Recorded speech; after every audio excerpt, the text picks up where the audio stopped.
Good evening, everybody, and welcome to Reality Bites. Today is Friday, August the 25th, 2023. We just finished having, or the world had, um, the BRICS summit in South Africa this past Tuesday, Wednesday, and Thursday. It just finished yesterday. And I thought, since this is quite a catalyst for some big changes that are going to be happening in the world, I thought it would be a good opportunity to provide some information and context about BRICS. And I've stumbled upon quite a bit of interesting things that I didn't even know about, which has changed my view on this whole situation. So I hope you enjoy it as much as I did. It's a little bit frustrating, but this is life. Anyways, so this will be a four-part series. In this episode, I will be covering the history and the situations that brought BRICS to come to pass, that made BRICS establish itself. So we'll go over the history, which involves the Bretton Woods Agreement, and the Bretton Woods Agreement also created two institutions called the IMF, the International Monetary Fund, and the World Bank. So we'll be going over that as well. We'll be also going over the collapse of the Bretton Woods Agreement and the introduction of the Petrodollar Agreement, and how the IMF, the World Bank, and the Petrodollar Agreement all affected different countries, and how it affected different countries all around the world. So the West kind of has a different perspective as to the East and a lot of other countries in the world that it's affected, and how those things created the perfect storm for the BRICS summit that we had today. Okay? And then I will be comparing the IMF and the World Bank with China's Belt and Road Initiative. Okay? And there are two very different strategies and two very different motivations. We'll be getting into that. Okay, behind those, the motivations behind both of those institutions and countries. And then we will dive into the themes and the priorities of the BRICS summit. And this is probably going to be the most surprising part for you. Okay? So, and please bear in mind and give me some grace. This is my first time using this recording program, so I'm not a professional yet, okay? Okay, so let's see here. I am going to do this. So, the Bretton Woods Agreement was a little party that the United Nations Monetary and Financial Conference held in July of 1944. And this was in Bretton Woods, New Hampshire. And funnily enough, 44 nations also took part in the year 1944. I just thought that was a little cute. And they were talking about creating a new monetary system that can be used internationally. And this is obviously called the Bretton Woods system. Now, these countries saw an opportunity for a new international system after World War II that would draw on the lessons of the previous gold standards that were used in the previous history and the experience of the Great Depression, and to provide for post-war reconstruction. Now, if we all remember, Poland and Germany, Poland really got decimated by World War II. So did England, and so did Germany. This was kind of created to provide funding for post-war reconstruction and rebuilding, kind of like BlackRock would be doing in Ukraine in this day and age. That's what they're doing. Okay, so they sought to create a system that would not only avoid the rigidity of previous international monetary systems, but would also address the lack of cooperation among the countries in those systems. The classic gold standard had been abandoned after World War I, and in the interwar period, governments not only undertook competitive devaluations, but also set up restrictive trade policies that actually worsened the Great Depression. Okay, so in summary, the Bretton Woods Agreement was an agreement under which gold was the basis for the US dollar and other currencies were pegged to the US dollar's value. All right, let's keep moving. So the 730 delegates from those 44 countries at Bretton Woods agreed to establish two new institutions. Number one, the International Monetary Fund, the IMF. Christine Lagarde, who I just posted on Twitter today, who is in the United States talking to the Federal Reserve. So the IMF would monitor exchange rates and lend reserve currencies to nations with balance of payments deficits. And number two was the International Bank for Reconstruction and Development, known as the World Bank. This group was responsible for providing financial assistance for the reconstruction after World War II and the economic development of less developed countries. And that is a very important point there. This is the catalyst of why BRICS was established. All right. Now, many people see the economic globalization policies as enforced by the World Bank, the IMF, and the World Trade Organization, that they were helping underdeveloped countries get out of poverty. Now, this is on the contrary. They actually have far more to do with creating poverty than solving it. Okay, so there was something called structural adjustment programs, or SAPs in short. And these are a set of economic reforms that a country must adhere to in order to secure a loan from the International Monetary Fund and or World Bank. Now, these are going to be some of the reasons why countries started having animosity and resentment and hatred for the United States and the IMF and the World Bank, because they pretty much kept them down and unable to step out of being a third world country, step out of being underdeveloped into being a developed country. These countries are rich in resources, and if they were only able to utilize them to their own benefit and not the benefit of the West, we would be in a different world today. So let's go over some of these SAP requirements, okay? We have the removal of tariffs that would help small local industries to survive against global corporations. Okay, so this is the start of globalization, pretty much, because the local companies and local industries were not given the upper hand in their regions, and they removed tariffs that would be put on global corporations. So this led to the big corporations being allowed to swoop in. Secondly, we have the removal of domestic rules that may slow down or regulate foreign investment, thus enabling global financiers. Okay, so this is another way that the power of the country was taken out of the hands of the people and put into the global corporate realm. Okay. The elimination of price controls, even on necessities like food or water, and in addition, the imposition of wage controls. The predictable outcome has been that already underpaid workers become even less able to survive. Okay, so food and water were the prices of these things were not in the people's control of their own country. They were being subjected to the whims of these corporations. So these countries were pretty much run by global corporations, pretty much like today, but this is the start.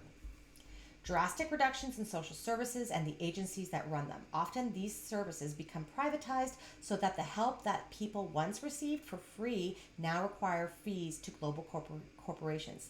Many people cannot afford fees and dropped out of the system. So now people aren't getting cared for as well. Okay.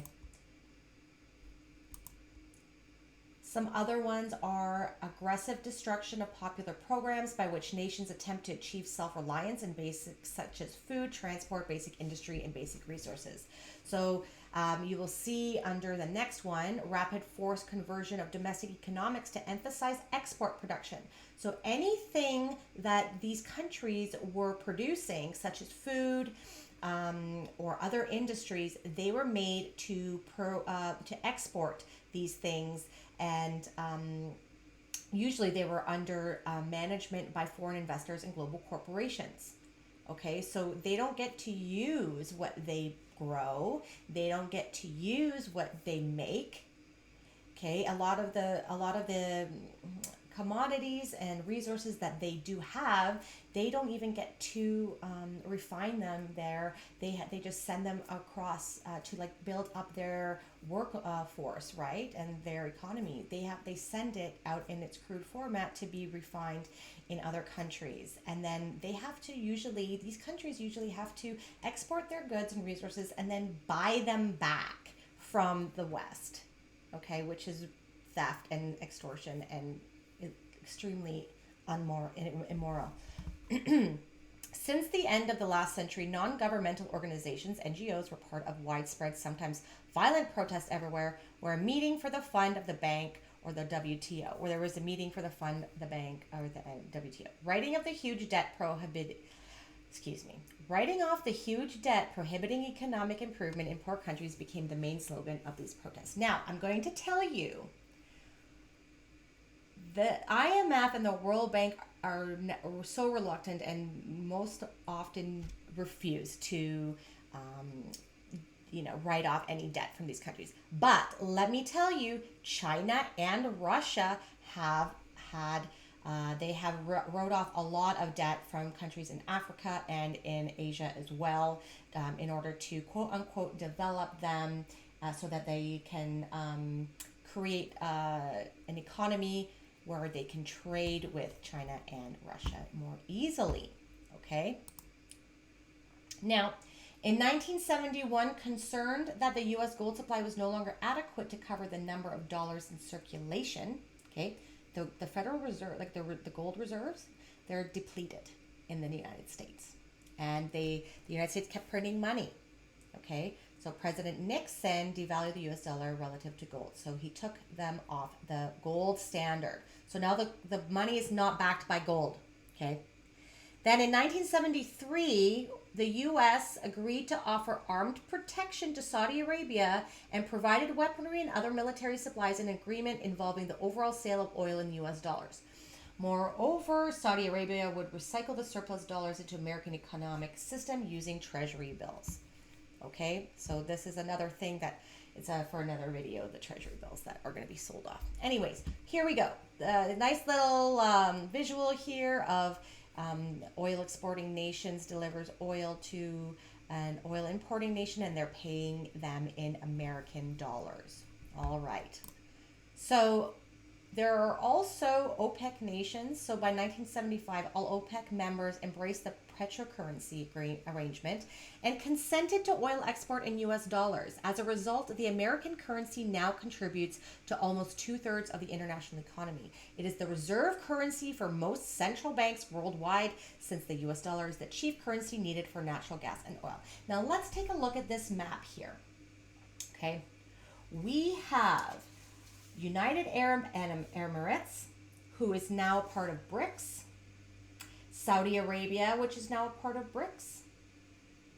And I believe Iran, is Iran part of BRICS now?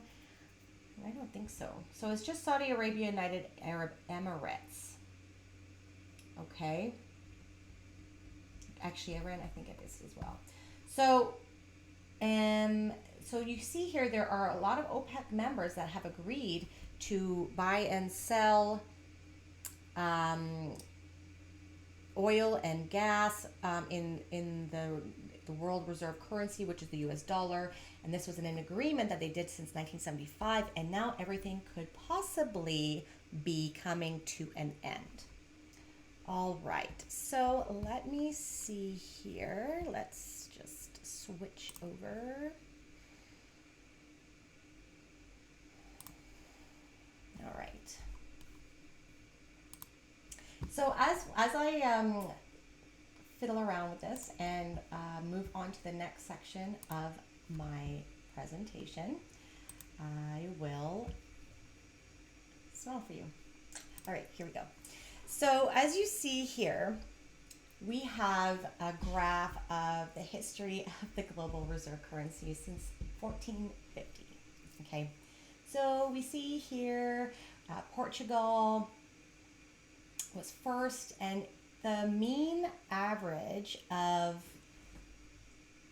the lifespan of global reserve currencies is about 85 to 100 years, and I believe we're over that.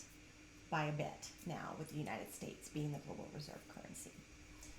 Okay, so let's move on. I just wanted to touch base on that. We had Portugal, Spain, Netherlands, France, Britain, and now USA. And what do you think is going to be the next global reserve currency? Let me know in the comments below. Okay, do you think it's going to be the yuan? Do you think it's going to be China? Do you think it's going to be a mixed bag of currencies? Do you think America is not going to lose reserve currency status?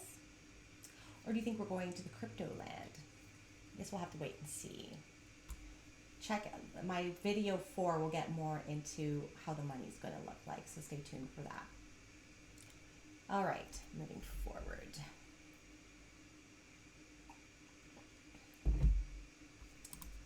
Okay, so let's have a little bit of an idea of how the West and how the IMF and the World Bank and the United States, you know, they claim that these institutions are helping other countries get developed. But if you can see with your mind and recall history since World War II, have any of the third world countries really developed or gotten better at all?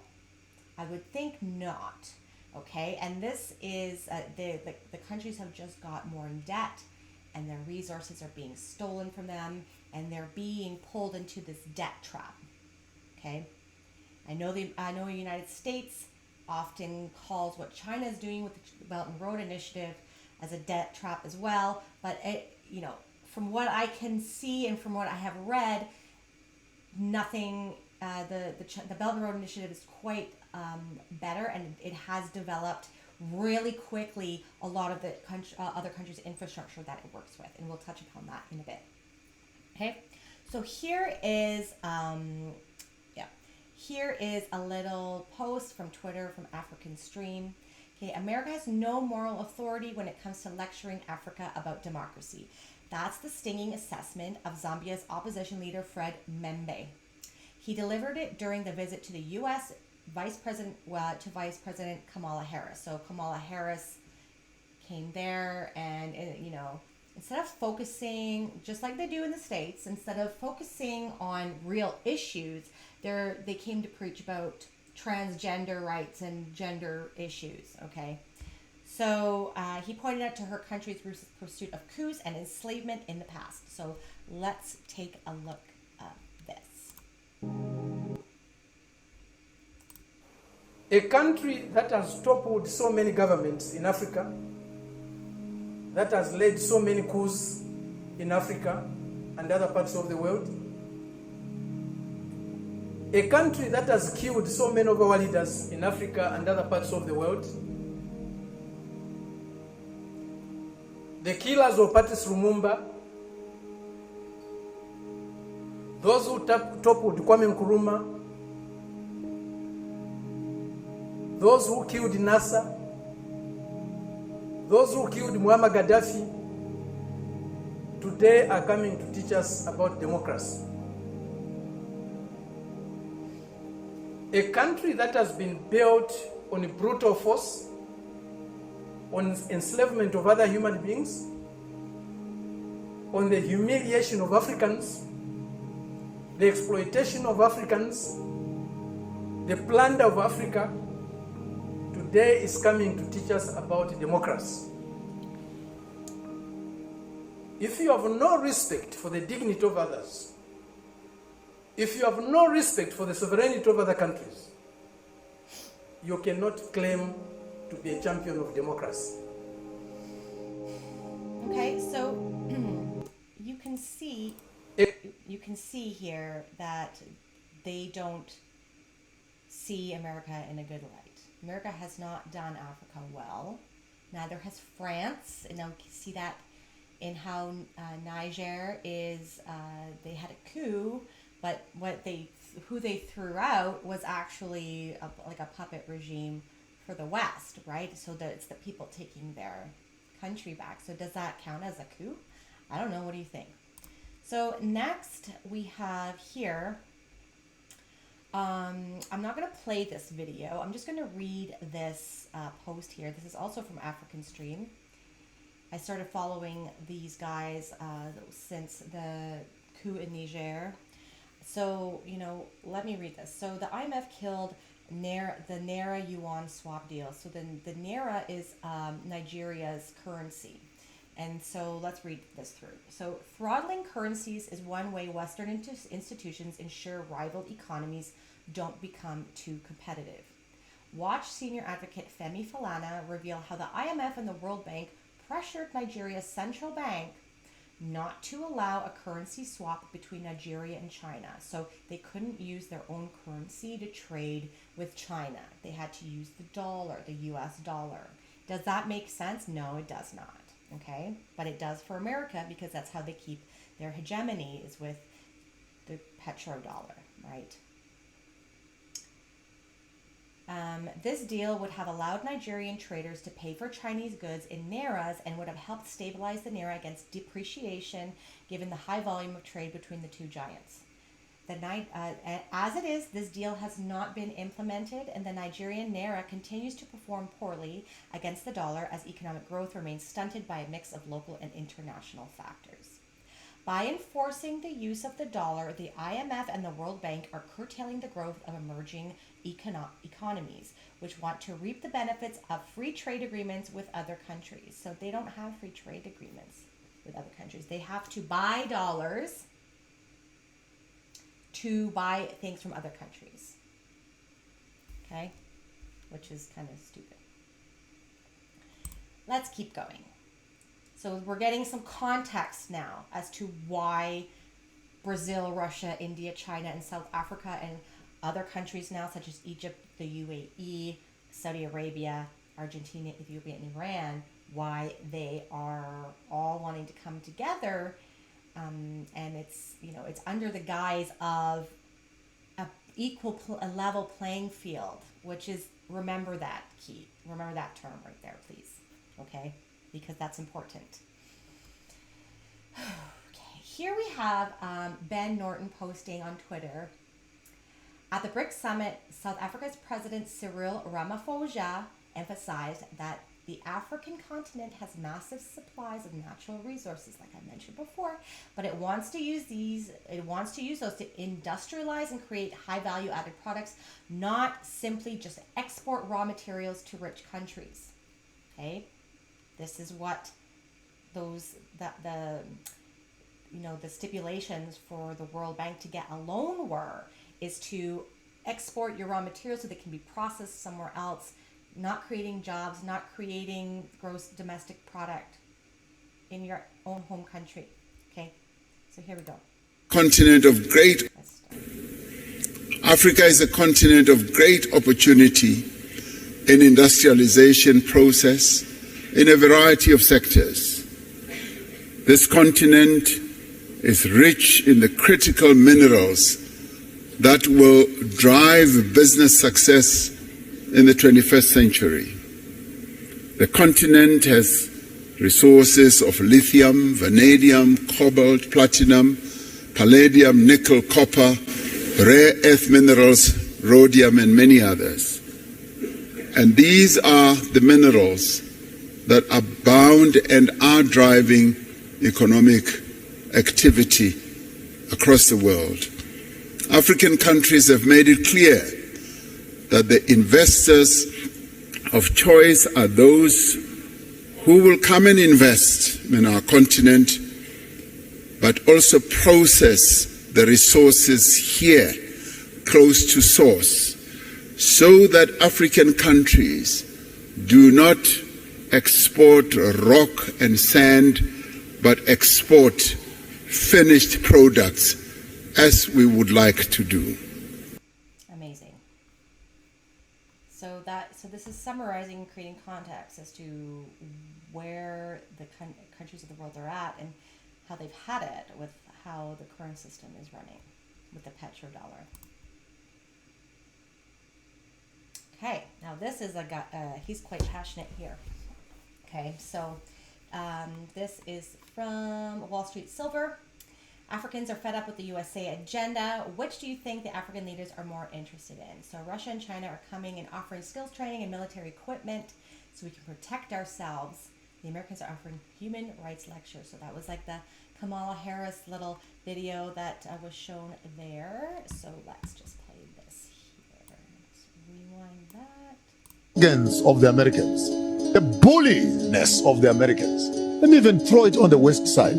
America right now comes to Tanzania, comes to Ghana, comes to Zambia with 16 million. And guess what? 16 million only for Zambia. 16 million, ask me what is it for? What is it for? For human rights. Across the river, China and Russia coming to South Africa, asking me for what? For what? For a military training and skills sharing of security. So the Americans are more interested in a transgender, homosexual agenda around the world. They will invest their money and give you money to protect human rights. Russia and China are coming with weapons and militarization strategies so that we can protect ourselves. So I want to say this very loud and clear to the Americans. Continue on your transgender agenda. Stay there. Leave us to do politics on the other side. Arrogance of the Americans. Very powerful, right? So they're going around the world and spouting all this gender ideology stuff while the world has other more important things to worry about. It's quite a joke, and they're spending money where it could be better spent as well. Like at home. All right. So that gentleman there just spoke about the Belt and Road. He didn't speak about the Belt and Road Initiative. He spoke about China and Russia and how they are helping out a lot of countries in Africa and in Asia too. Okay. So, the Belt and Road Initiative is kind of similar to the World Bank and the IMF, but in a sense, it's not like a bank. It's China wanting to develop other countries and the infrastructure in the country so that they are able to trade with them more, and they are giving them loans, yes, just like the World Bank and the IMF, to develop their country, like amongst other things other than just infrastructure as well, so that they can be more self-sovereign. But I will get to where my thoughts are on that, because it does sound good, right? But there is some caveats there, so stay with me. So what is the Belt and Road Initiative? The Belt and Road Initiative is China's main international cooperation and economic strategy. The BRI is also known as the One Belt, One Road, the Silk Road Economic Belt, and the 21st Century Maritime Silk Road. Okay, I'm not going to read the Chinese name.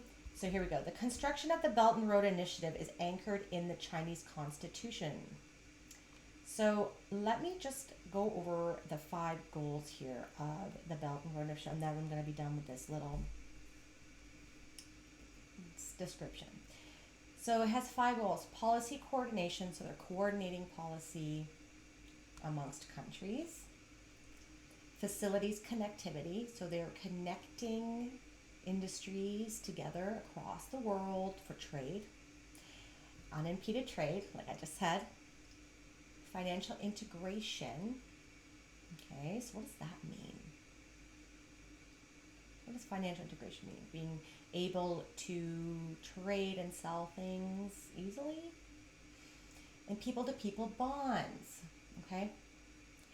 So they're trying to create a level playing field. This is the kind of wording they're using. Okay. Everyone's equal, more access to stuff, more equitable. What does that remind you of? Communism? Yes, it does. Okay. Globalization? Yes. They are connecting the world to be more easily accessible, right? Which is the same thing that they were doing in the early 1900s with the IMF and the World Bank, right? So keep that in mind. Moving on. Okay, so here we have countries in China's Belt and Road Initiative. Who's in and who's out? So we see here the darker the colors are the countries that have been involved with the Belt and Road Initiative a lot earlier, since 2013. Okay, so what is that? There's Mongolia, there's Thailand, there's Cambodia, we have Pakistan and Afghanistan, and Belarus. Okay, now it says Russia here was unknown, so I'm not quite sure why. But let's move on. So we have the darker colors here. We have Kazakhstan, Uzbekistan, we have Indonesia, Papua New Guinea, and Belarus was already discussed. Oh, here we go. Turkey, Iraq, Egypt, Somalia, Romania, Hungary, Poland. Wow, I didn't know that.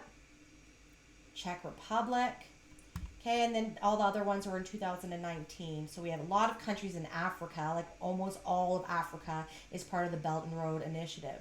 And we have some countries here in South America as well. We have Chile, we have Peru, Ecuador, Venezuela, Guyana, Suriname. I have never heard of that country before. Bolivia and Uruguay. And then over here we also have New Zealand. Okay. South Korea. Philippines, yes. So this is quite big for China to be developing. They're making connections all around the world, right? Okay, so this visual here are some of the ways that they are building the infrastructure. Okay, so there are railroads that are being built. Okay, so all of the light pink here, going down from China into Africa, going all the way into Europe. Those are planned. There's oil pipelines, gas pipelines, ports. Okay, so they are really developing infrastructure and allowing countries to be able to export and to trade. Okay. Okay, so let's start having some fun. So this is the BRICS South Africa 2023 website. Okay, now we're going to look at the evolution of BRICS. Now, the term BRICS was actually coined by Goldman Sachs in 2001. In a 2001 Goldman Sachs report that popularized the acronym when discussing the return of BRIC countries as leaders of the global economy. One of the founding values of BRICS is the shared commitment to restructure the global political, economic, and financial architecture to be fair, balanced, and representative, resting on the important pillars of multilateralism and international law. Fair, equitable, balanced. Okay, so this is all going to be these concepts that kind of mirror pillars in communism. You need to hold on to and put in your pocket. Okay. All right. So BRICS was formalized in 2006. Okay, and then the first BRICS summit followed in Russia, and then South Africa, and then China. Okay, so let's move on.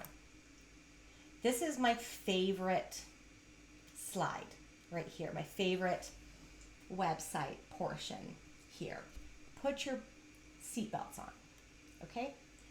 So themes and priorities. South Africa became chair of BRICS. Okay, let's not even read that part. So these are the themes and priorities of this year's BRICS Summit. Developing a partnership towards an equitable, just transition. Where have we heard that before? Just transition? Canada. There's no part of the world that is not feeling dramatic changes to climate and extreme weather events. I think a lot of people in the West, like I saw a meme, right? I should have pulled it up.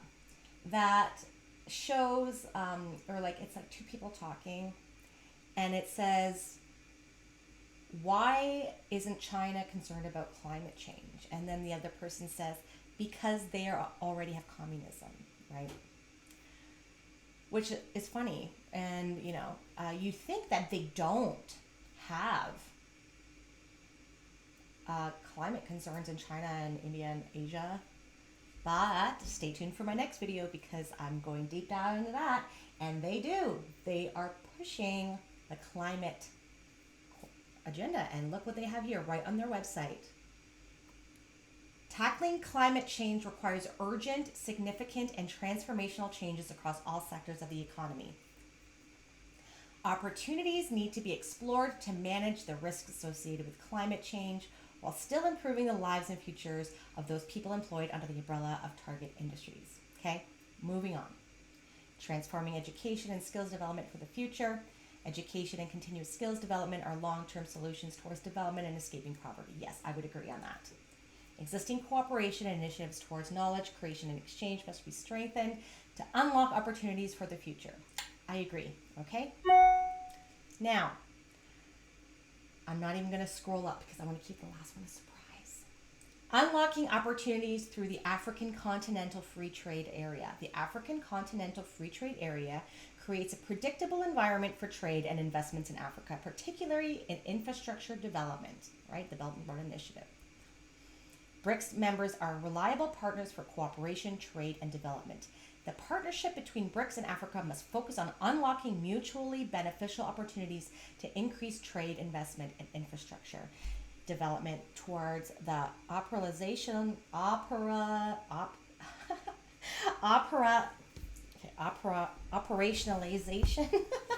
of the African Continental Free Trade Area in line with its priorities and objectives. Okay, now let's save this last one. It's the best. Strengthening post-pandemic social economic recovery in the attainment of the 2030 Agenda on Sustainable Development Goals. What? BRICS countries are pushing the 2030 Agenda too? You know who pushes that? Do you know who pushes that? It's WEF.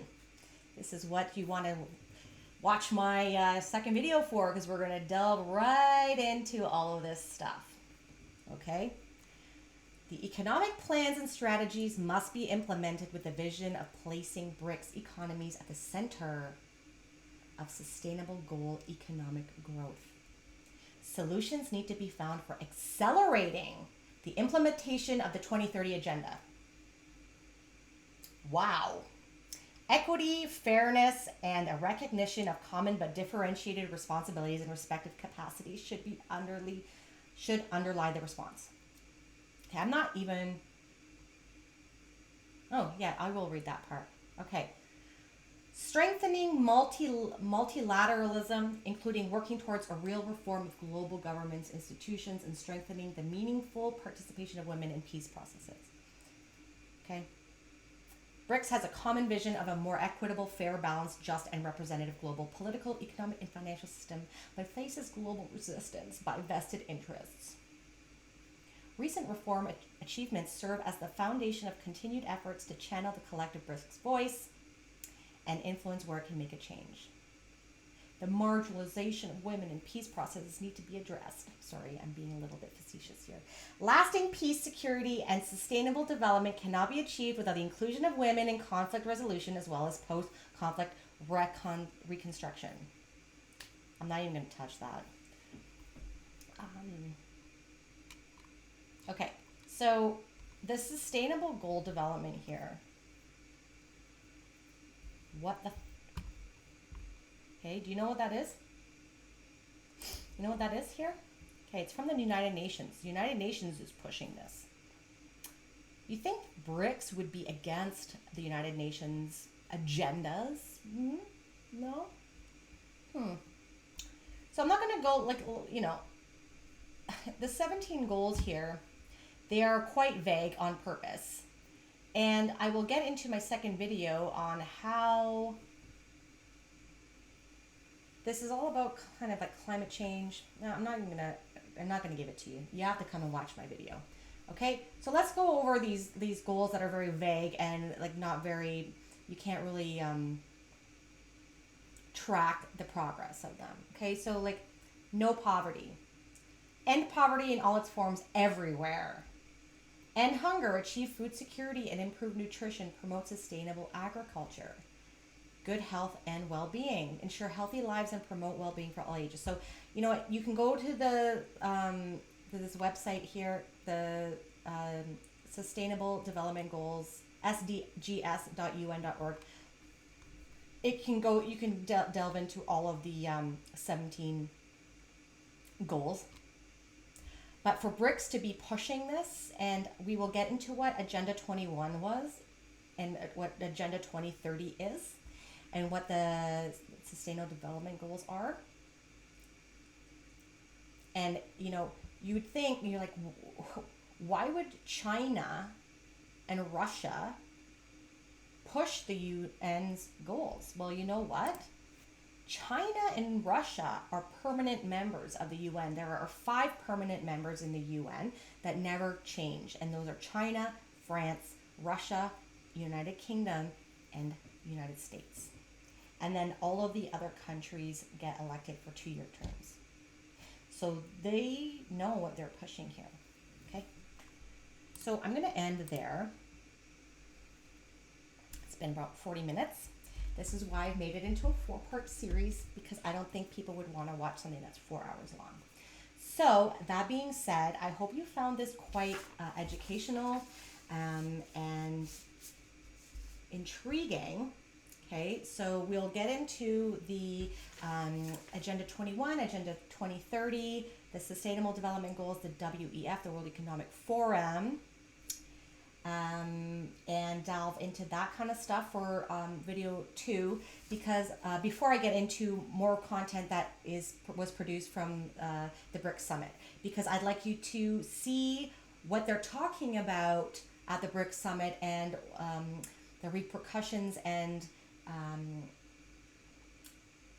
the way we're going forward and how this is going to impact the world through the eyes of the Sustainable Development Goals and the UN. And it is time to realize that the Great Reset is upon us, and we've probably already been in it for quite some time, for probably a couple decades now, but this is probably going to be some sort of catalyst for things to move forward a lot more quicklier, okay?